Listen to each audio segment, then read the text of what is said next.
It got you moving. I'm about to rip this mic out of the damn table and go Get the get y'all hot 16. Get the dump button ready.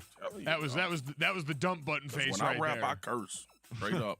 So I can't do it right here. Well, you know, that we might don't be one encourage it. That might be one of the better new Marcus Spears quotes. When I rap, I curse. Straight up. That sounds like a Twitter bio. All right, Joe. So Joe Burrow had obviously, I don't think it's even a question, had the greatest college football season a quarterback's ever had. 6,000 yards, 65 total touchdowns, 60 touchdown passes, blah, blah, blah. Cincinnati Bengals have the number 1 overall pick. Joe Burrow is likely to be picked by the Cincinnati Bengals, but Joe Burrow is not ashamed, and by the way, smartly so, to understand the leverage that he has. And, you know, he's put out there that basically he says, you know, I have some options. They have some options. We're going to see how this plays out. Joe has the leverage here because the Bengals, for lack of a better term, have been not good for a long, long time. Even though they made the playoffs a few years under Marvin Lewis, they never found a way to win since the 80s or the early 90s. Win a playoff game. Joe Burrow, what do you see his likelihood of pulling a John Elway and Eli Manning and trying to orchestrate a move, even though he's from Athens, Ohio, out of playing for the Cincinnati Bengals? 0. Joe, I disagree with you, Trey. Joe don't have no damn leverage now. Now he can create some. Well, that to the point. But that's what he I'm has. saying. But verbatim, he has to go public and say, I do not want to be a Cincinnati Bengal. And then the leverage is created. Now, I don't know how that plays well for you, right?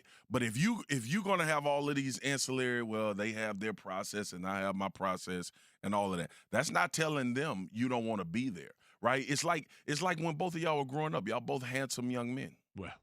And when you told a girl, there was a girl at some point in y'all life where you had to say, I do not want to be your boyfriend. Right. If you keep saying, well, you know, we'll talk, and I'll see how you know. Yeah. Well, here's the direct quote, okay? Okay, give me the direct quote, from Trey. Joe Burrow on the upcoming draft. I do have leverage. The Bengals have their process, and I have my process. We haven't even gotten to the NFL Combine yet. There's a lot of things that happened leading up to the draft and a lot of information gathered. He's leaving that – he is very, very publicly leaving the door open. Hey, you may do this, but I may consider doing something You got else. a point. Well, because, but also, like, I look at this and I say, what do we expect him to say in that spot? Is he supposed to commit to the Bengals, a team that may not take him? May not even take him. Well, I understand now, Trey. Yeah. See, that's why you got to – Just laying it all out there for you. Trey. Yeah. See, that's why you got to – Just laying it all out there for you. Giving you all the information. I said you've been doing this longer than I've been alive. I had to come to the side. That may actually be accurate, and that depresses the hell out of me on some level. Oh, yeah, you're fine. Right, I'm good. I was born when you did. Thank you.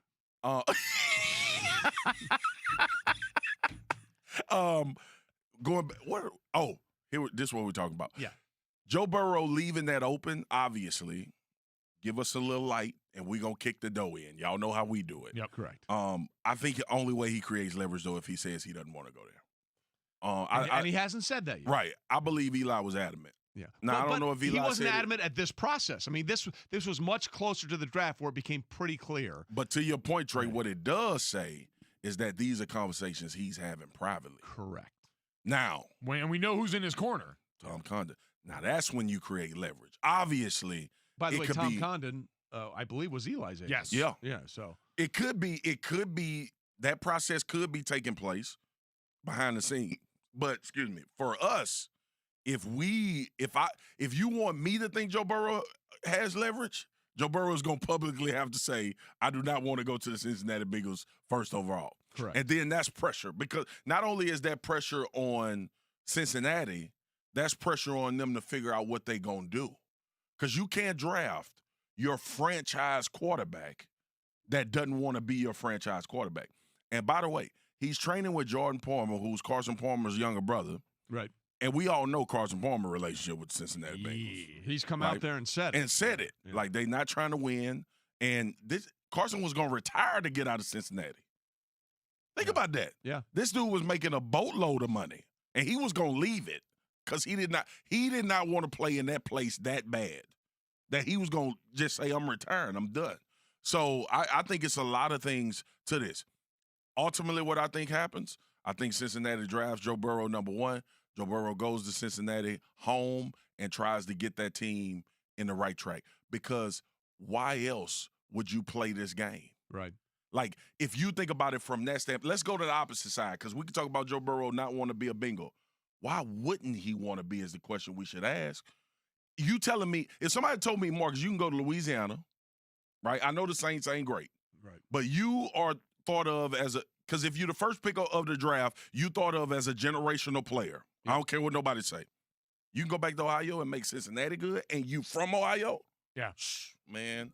Listen, I'll be jumping at that. At quarterback. It's interesting to see how this plays out because you're right. For him to use that leverage, he's going to have to say at some point, here's the line, I'm not going to cross it. And he hasn't gone there yet. He's certainly kicked the door open a little bit. Man, always good to see you, my friend. Man, why we don't have longer? The best pipes in the business. Coming up, one BA coach might be taking a beeline back to college. We'll get to that next. Oh, word.